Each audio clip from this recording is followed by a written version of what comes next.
Baik semuanya, Assalamualaikum warahmatullahi wabarakatuh. Berjumpa lagi dengan saya. Pada kesempatan kali ini saya akan berbagi video pembelajaran terkait dengan materi esensial penilaian akhir semester untuk mata pelajaran IPA SMP kelas 8. Video ini adalah bagian kedua atau terakhir dari yang pernah saya janjikan video sebelumnya. Oke, saya lanjutkan. KD yang pertama yang akan kita sampaikan adalah KD 3.5, yaitu menganalisis sistem pencernaan pada manusia dan memahami gangguan yang berhubungan dengan sistem pencernaan serta upaya menjaga kesehatan sistem pencernaan. KD berikutnya 4.5 menyajikan penyelidikan tentang pencernaan mekanis dan enzimatis pada makanan. Oke, saya lanjutkan. Adapun materi pelajaran adalah sistem pencernaan manusia. Kemudian kita lanjutkan dengan masuk pada indikator.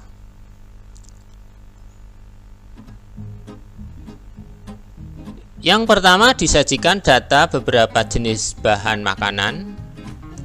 Peserta didik dapat menjelaskan fungsi bahan makanan tersebut bagi tubuh.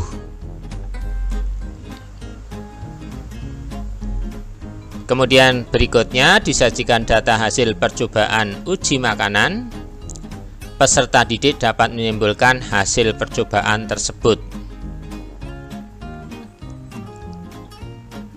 Yang ketiga, disajikan gambar atau carta pencernaan pada manusia. Peserta didik dapat menjelaskan proses pencernaan yang terjadi pada bagian yang ditunjuk. Jadi sangat jelas indikator yang tersaji di situ. Selanjutnya adalah disajikan gambar kelenjar penyusun sistem pencernaan. Peserta didik dapat menjelaskan fungsi bagian yang ditunjuk. Hampir sama dengan tadi. Berikutnya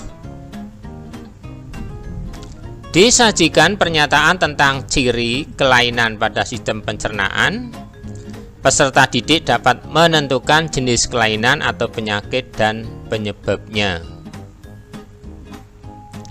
Oke, sekarang beralih ke KD selanjutnya.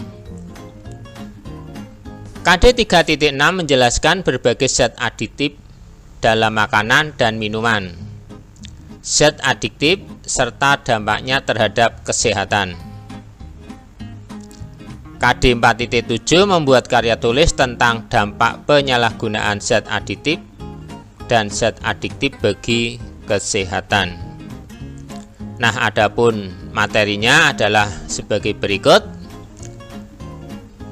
Menjelaskan jenis zat adiktif, saya ulangi, jenis zat aditif alami dan buatan, ada dua berarti, dalam makanan dan minuman. Materi selanjutnya adalah jenis zat adiktif.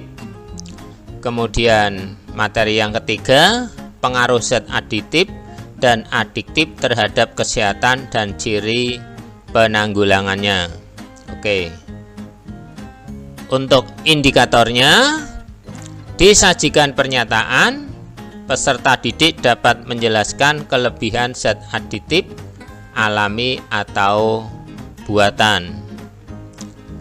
Berikutnya adalah untuk indikator selanjutnya, disajikan data zat aditif dan fungsinya. Peserta didik dapat menunjukkan kelompok pasangan zat aditif dan fungsinya dengan benar. Kemudian peserta didik dapat menjelaskan pengertian zat narkotika. Itu adalah indikator yang ketiga. Nah, lanjutan indikator berikutnya. Disajikan beberapa zat peserta didik dapat menunjukkan zat yang tergolong narkotika.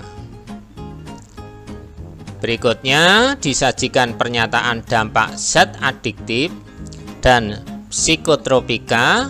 Peserta didik dapat mengidentifikasi dampak psikis zat adiktif dan psikotropika dengan benar.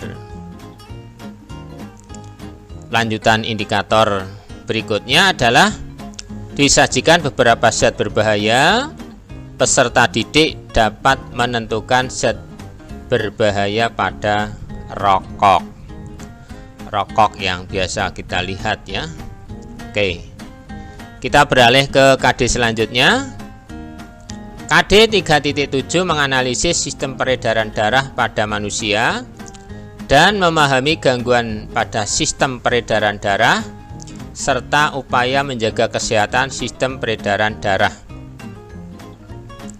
KD selanjutnya, KD 4.7 menyajikan hasil percobaan pengaruh aktivitas meliputi jenis, intensitas, atau durasi pada frekuensi denyut jantung.